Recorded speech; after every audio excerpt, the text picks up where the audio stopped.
이번 시간에도 살인사건 하나 살펴보도록 하겠습니다. 2015년 6월 30일에 일어났던 사건이고요. 멀지 않은 곳입니다. 창원에서 김해 창원 이쪽 일대에서 일어났던 사건입니다. 사건은 이제 김해에서 식당을 동업하고 있는 A, B, C 세 사람의 남자가 있습니다. 세 사람의 남자가 있는데 A라는 사람이 집에 들어오지 않습니다. 그 사람은 나이가 45세요. 45세입니다.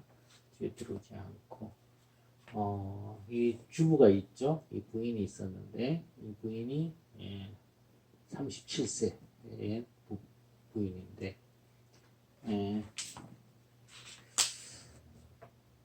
저녁 8시쯤에 내가 곧 집에 들어갈 것이다 라고 이야기를 했습니다. 그런데 밤 12시가 넘으면서 들어오지도 않고 통화도 안 되고 있다는 거죠. 이 A라는 남편은 이 부인에게 있어서는 꼬박꼬박 전화를 하는 사람이고 결혼 후에 단 한 번도 외박을 한 적이 없는 사람이었습니다. 그러니까 너무나 불안하죠. 계속 전화를 눌렀던 것이죠. 상당히 불안했는데 왜 불안했을까 하면은 이 A라는 사람이 식당은 부업이고 실제의 일은 그 사채업이에요. 사채업. 돈을 빌려주고 뭐 이자를 보태서 돈을 받는 일을 하는 그런 일을 하는 것이 주된 이제 그 돈벌이가 되었던 것이죠. 참 돈이라는 것이 필요하면은 빌려가는데 잘 갚으면 문제가 안 되죠. 근데 빌려간 사람들이 이런저런 이유로 그 돈을 잘 갚을 수 없는 형편에 처해집니다. 그러면 대부분의 사람들은 그것에 대해서 내가 이런 사정이 있으니까 조금만 더 시간을 주면은 내가 어떻게 해서 갚겠다 이렇게 계속 자기의 입장을 이야기하게 되고 돈 빌려준 사람 입장에서는 그렇게 할 수가 없으니까 독촉을 하게 되고 뭐 이런 과정에서 상당히 이제 안 좋은 관계가 형성되는 일이 간혹 있습니다. 어떻게 보면은 이 친한 사람들끼리 헤어지려고 하면은 뭐 돈을 빌려주거나 뭐 이렇게 돈을 빌리고 이렇게 하는 경우가 많이 있죠. 그래서 예전에 어떤 분이 그 친구하고 돈 관계를 끊으려면 돈을 빌려달라고 이야기를 하랍니다. 진짜인 것처럼 야 돈을 좀 빌려달라고. 그런데 그 돈을 그 사람이 빌려줄 수 있을 만큼 이야기를 해도 되고 좀 많은 돈을 이야기하라는 거죠. 능력이 뭐 한 100만 원치 되는 능력이 있는 사람한테는 한 200만 원 빌려달라. 그러면은 대부분 사람들이 이제 안 되고 자꾸 그런 얘기를 하면 이제 사람을 피하게 된다는 겁니다. 뭐 좋은 방법인지 나쁜 방법인지 모르겠어요. 저 같은 경우에는 어떤 친구가 미국에서 온 친구인데 자꾸 귀찮게 해서 상당히 많은 돈을 빌려달라고 하니까 정말로 막 빌려주려고 하는 거예요. 자기가. 그래서 됐다고 그러고 계속 사귄 것이 아니고 그러고 제가 피했습니다. 그런 사람이 있습니다. 그래서 우리하고 좀 생각이 틀린 사람도 있구나 하는 것을 느끼게 만들게 됐습니다.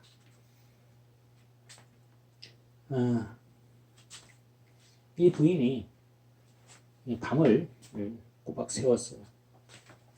왜냐하면 이 사채업을 하다 보면은 이 관계가 안 좋은 사람들이 생겨나기 마련이라는 것이죠. 그래서 이 A A씨의 시댁 식구들, 그 다음에 친구들에게 그런 내용들을 알렸다는 거죠. 그 남편이 안 들어왔다는 얘기를 했죠. 그러면은 여기 이제 식당 동업을 하고 있는 B와 C라는 사람이 동업을 하고 있었고요. 또 이날 저녁에 이날 저녁에 이 사람이 A라는 사람이 지금 실종이 됐어요. 근데 채무자인 B라는 사람을 만나러 갔다. 이렇게 B와 C라는 사람이 이야기를 하게 됩니다. 그리고 마지막 통화자가 누구인가 하고 보니까 이게 A씨의 친구 E라는 사람과 마지막 통화를 했다는 것이 밝혀집니다. 그런데 이 사람에게 전화를 했을 때, 이 사람이 전화를 한 거죠. 친구가 A라는 사람한테 전화를 했을 때 아무 얘기를 하지 않았다는 거죠. 통화는 됐는데 아무 얘기를 하지 않고 주위에 이제 소음만 들리는 그런 상황이었다고 얘기를 합니다. 그러면은 소음만 나면은 우리가 뭐 전화기가 이상이 있는 거 아닌가 얘기를 안 하면은 그렇게 생각하지, 일반 사람들이 갑자기 무슨 병고가 있을 거라고 생각하지 않는다는 것이죠. 사람들은 거의 자기가 어제처럼 오늘이 일어날 것이고 오늘 일어났던 일들이 내일도 일어날 것이라고 이렇게 생각을 하면서 살아갑니다. 갑자기 무슨 병고가 일어난 것이라고 일반적으로 이렇게 생각하거나 상상하지 않는다는 것이죠. 그래서 이상하다, 뭐 전화가 문제가 있겠지 정도 하고 그냥 끊었다고 합니다. 그런데 이 사람이 그런 얘기를 하는 거예요. 전화를 했는데 전화를 안 받고 이상한 소음 소리가 들리더라 하니까 또 부인 입장에서는 굉장히 자기가 좀 불안한 감을 가지고 있는데 그런 얘기를 들으니까 뭔가 사고가 나지 않았을까 하는 이런 마음이 더 생겨나게 된 것이죠. 그래서 팔을 꼭박 세우고요. 그 다음 날은 그 주변 사람들한테 다 물어보고, 그리고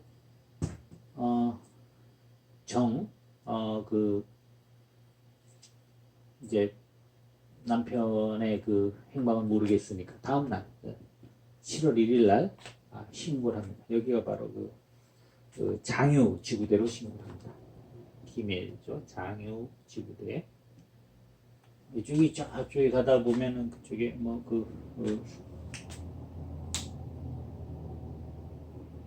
큰 아울렛 장유 쪽에 있는 그쪽이죠. 가면은 우레야 코로나 사태로 전혀 그런 것이 없었죠. 예전에 가면 물놀이 할 수 있는 이런 것도 있고 그쪽이 이제 여기 이제 장유인데요. 거기가 바로 김해 서부경찰서 관할이 됩니다.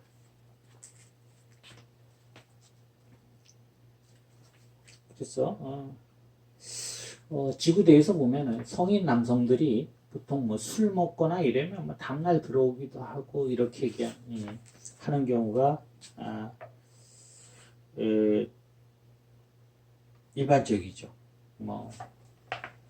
하루 있다가 들어오고 그러는데 이제 얘기를 하고 이 부인이 얘기를 하고 이 사람이 이제 그 사채업자라는 얘기도 하고 또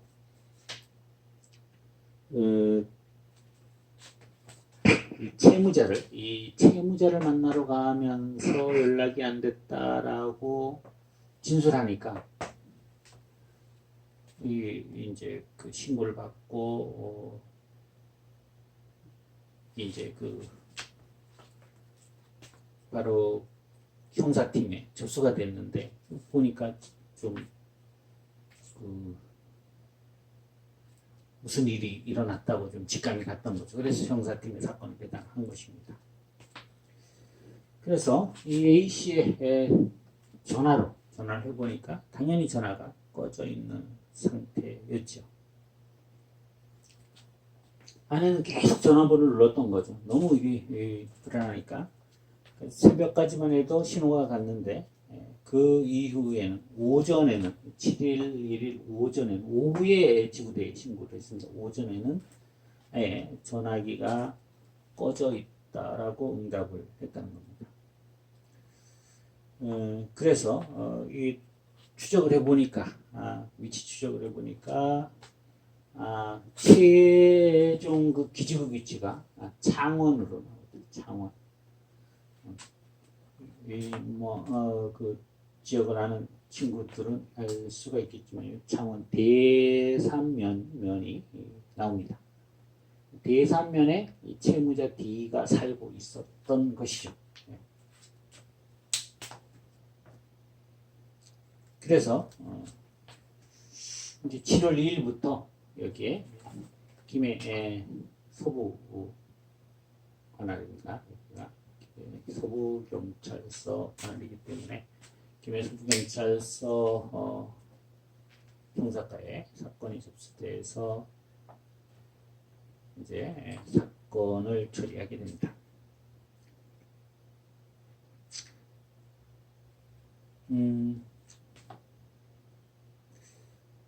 보면은 이제 좀 살펴보니까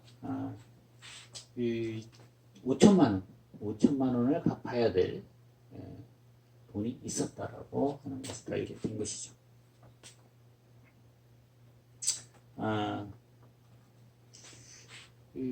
부인은 A가 뭘 하는지 잘 모르고 있었고 오히려 B와 C에 대해서 동업을 하는 사람들이 우리 남편에 대해서 잘 알고 있을 거라는 이야기를 합니다. 지금은 그 중에서 B라는 사람은 지금은 식당 동업을 하고 있지만 예전에는 사채업도 같이 했다는 것입니다. 그래서 이 B라는 사람을 불러서 이제 이야기를 들었습니다. 그런데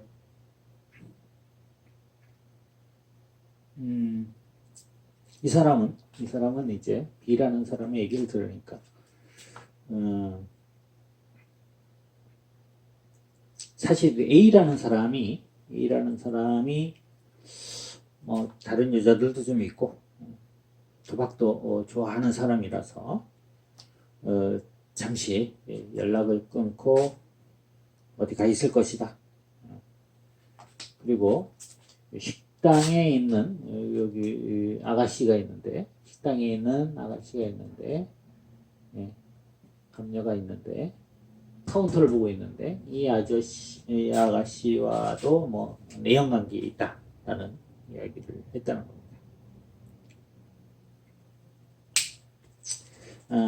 이 사람이 그런 것들을 이 부인은 전혀 모르고 있기 때문에 지금 뭐 하루 정도 나가가지고 안 오는 것에 대해 가지고 아주 민감하게 반응하고 있는 것 같고 한 뭐 하루 이틀 지나면은 들어올 것이다 이렇게 이제 진술을 하게 됩니다. 그런데 7월 2일 날 이 A씨가 타고 있던 차량이 요 대산면에서 그 순찰 중인 그 차량 그 직원들이 발견하게 됩니다.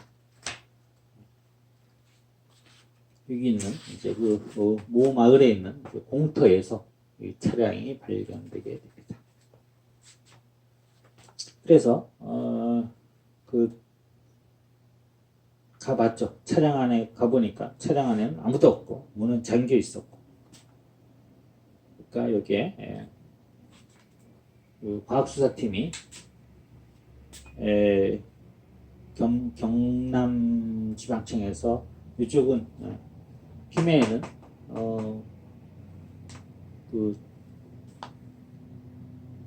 뭐 공조 수사를 한 거죠. 그래서 경남청에서 과학수사팀이 나와서 이 차량을 감식하게 되는 겁니다. 그런데 보니까 이 차량에서 혈흔이 발견됩니다. 혈흔. 그래서 혈흔이 발견되면 일단 좀 이 감들이 오죠. 아, 이거 큰 사건일 수가 있겠구나 이렇게 봅니다. 그래서 A 씨의 그 가족들에게는 이 그 혈흔 내용들을 하지 않고 이것을 가지고 이 차를 가지고 경찰서로 견인차로 견인합니다. 그리고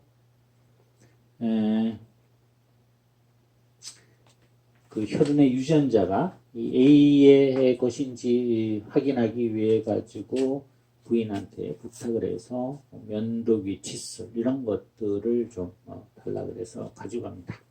여기에서 충분히 DNA가 확인될 수 있기 때문이죠. 자세하게 이제 경찰서에 이 차량을 끌고 와서 정밀 감식을 실시하게 됩니다. 그러다 보니까 이 차 안에서 운전석 이쪽에서 피가 이렇게 직하여 떨어지는 것이죠. 그 다음에 비산혈, 피가 이래 튄 피 이런 것들이 보면은 이제 그 핏자국을 보면 그런 것을 이제 확인할 수가 있습니다. 보면은 무게에 피가 이제 무게가 있어요. 중력이 떨어진 건지 아니면 튄 건지 튀었다 그러면은 무엇인가에 의해서 공격을 당했던 것이죠. 그 예리한 도구나 아니면 그 둔기나 이런 걸로 해서 이렇게 사람이 그 타격을 받게 되면은 이제 나오는 그런 이제 혈흔 흔적들이죠. 이런 것들이 이제 수사라는 과목이 그 채용 시험에 있을 때는 많이 이제 아주 좀 수사 기법들에 대해서 많이 이제 좀 연구가 그리고 공부가 진행됐었던 부분들이죠. 그래서 보니까 또 운전석, 조수석 이런 곳에서 장갑 흔히 발견되었다는 것이죠. 차량 안에서 혈흔이 발견됐으면 이건 벌써 수상한 거고 혈흔이 뚝뚝 떨어진 것이 아니고 사방으로 퍼졌다. 비산혈이 있다. 그러면은 이거는 상당히 차량 안에서 큰 사건이 발생했다고 미루짐작이 되는 부분이죠. 또 장갑을 착용한 채로 운전대도 만지고 또 우측에 있는 손잡이를 만지고 이렇게 흔적들이 나타나는 것이죠. 그래서 여기에 발견된 유전자와 또 그 면도기, 칫솔 이런 것들을 같이 국가수로 보냅니다.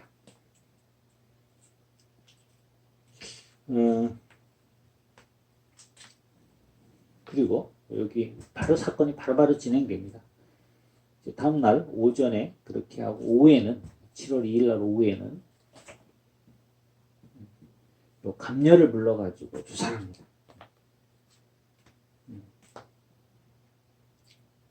여기 이제 3명이 그 동업하고 있는 식당에 대해서 그 카운터를 보고 있는데 식당에 대해서 잘 알고 있을 것 같아서 불렀는데 보니까 그 연인 관계에 있다고 했는데 사실인가 아닌가도 확인해 볼 필요가 있었던 것이죠.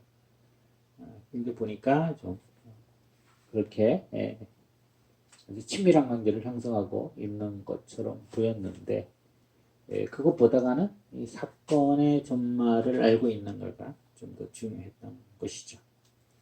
그리고 보니까 이런 사람들의 관계, A와 B와 C와의 관계, 그리고 사채업자들과의 관계 이런 것들을 부인보다가 훨씬 더 자세하게 알고 있었더라는 것이죠.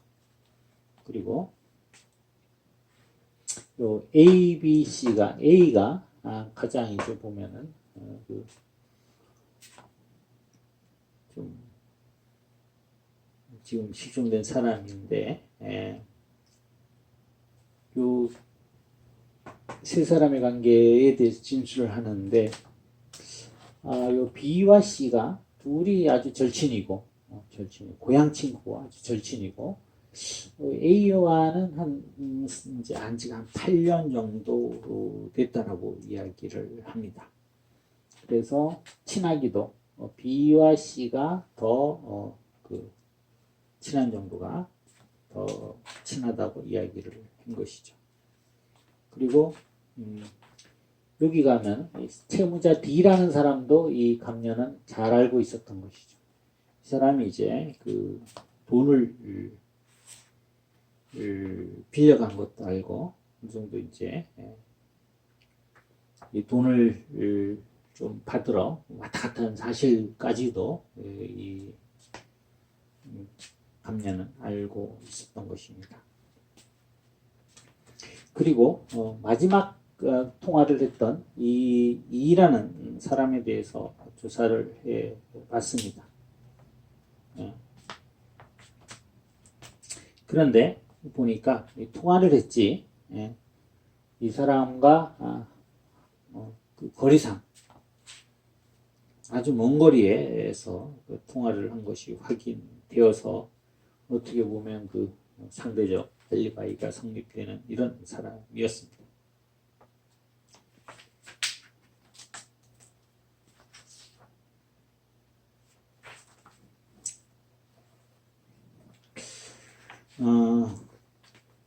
그러니까 B라는 사람과 C라는 사람이 있었는데 이 B라는 사람은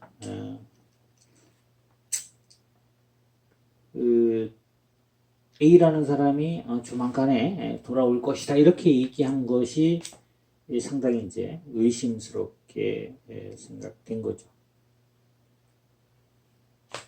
식당을 하는데 A가 일정 부분, C가 일정 부분 투자를 하고 B라는 사람은 이제 매일 와서 식당을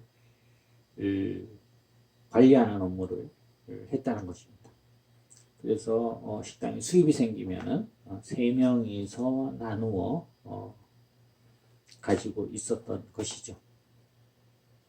그리고 같이 예전에 사업을 할 때도 이 B라는 사람은 돈이 있는 사람이 아니라서 A라는 사람이 모두 돈을 내고 이 사람은 이제 자기가 일을 하면서 거기에 대한 수수료를 받는 정도로 이 관계가 형성되었다고 합니다. 그래서 B와 C를 이제 각각 불러가지고 조사를 해보니까 요 D를 만나러 갔다는 겁니다. D를 만나러 다 갔다는 거죠. 그래서 각자 갔다. 각자 D를 만나러 A, B, C가 돈을 받기 위해 가지고 D라는 사람을 만나기 위해 가지고 창원 대산면이라는 곳에 각자 자기 차를 타고 갔다는 겁니다. 그런데 A는 승용차, B는 트럭, C는 승용차 이렇게 각자의 차를 이용해 가지고 갔다는 겁니다. 그리고 이 B라는 사람은 이 채무자를 찾기 위해 가지고 여기서 더 찾으러 돌아다니다가 12시가 넘어서 집으로 돌아왔는데 B라는 사람도 C라는 사람도 이 B라는 사람이 의심간다고 이야기를 했다는 거죠. 이 D라는 사람이 의심간다고 이야기하는 것 자체가 더 이제 의심스러운 것이죠. 그런데 이 D라는 사람을 불러가지고 조사를 해보니까 이 사람은 이제 솔직하게 얘기를 한 거죠. 옛날에 내가 도박을 하려고 3억 5천만 원을 빌렸는데 지금 3억 갖고 5천만 원 남았다. 그리고 이 사람들이 나한테 돈을 받으러 여기 왔기 때문에 내가 어디서 내가 노름하고 있는지 도박하고 있는지 다 아는 사람들인데 와가지고 나를 못 찾았다. 우리 집도 알고 이 사람이 내가 여기서 저기서 내가 매일 도박하고 있는데 저기 다 아는 사람들이다. 못 찾았다. 말도 안 된다. 이런 식으로 얘기를 하는 거죠. 네. 그러다 보니까 B라는 C라는 사람이 거짓말을 하고 있는 것이 아닌가 이렇게 이제 생각을 했는데요. 결국에는 이게 이제 이 B라는 사람, C라는 사람한테 이제 그 의심이 되는데 이것이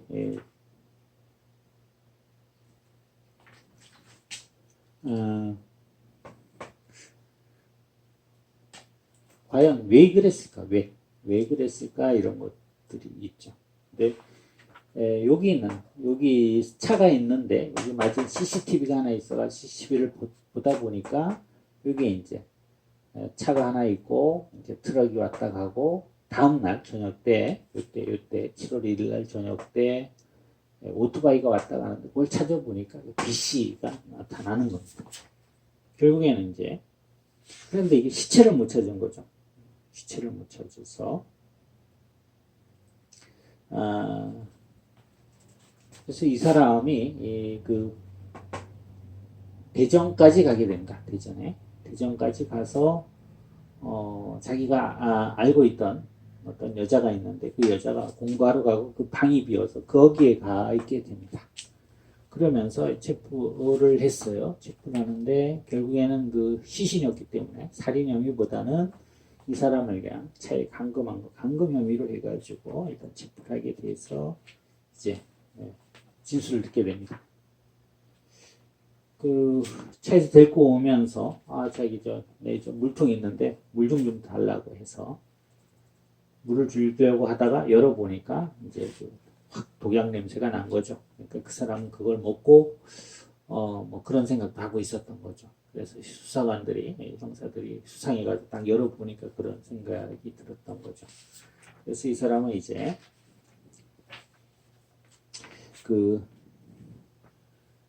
A라는 사람이 D라는 사람한테 돈을 받아서 자기가 소개를 해줘서 조금 이제 돈을 달라고 했는데 결국 A라는 사람이 네가 한 역할이 없고 내 돈을 준 거기 때문에 당신한테 줄 돈이 없다라고 얘기를 했고 거기에 격분해가지고 이제 그 살해를 하게 됩니다.